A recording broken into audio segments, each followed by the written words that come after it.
আজ আমাকে কথা বলতেই হবে ইনশাআল্লাহ, কারণ আগামীতে আবার আপনাদের সাথে দেখা হবে কিনা আমি জানি না। কথা বলতেই হবে। বসেন, কেউ দাঁড়িয়ে থাকবেন না। আমি দেখতে পাচ্ছি বাংলাদেশের ভাগ্য আকাশে উত্তর গগনে কালো মেঘ জমা হয়েছে। ঝড়ের পূর্বাভাস লক্ষ্য করছি।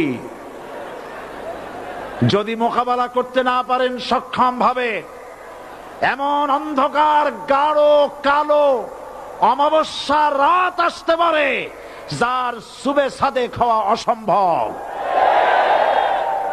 সুতরাং আপনারা কি কাপুরুষের মতো কাফের মুশরিকদের গোলামি করে মরতে চান?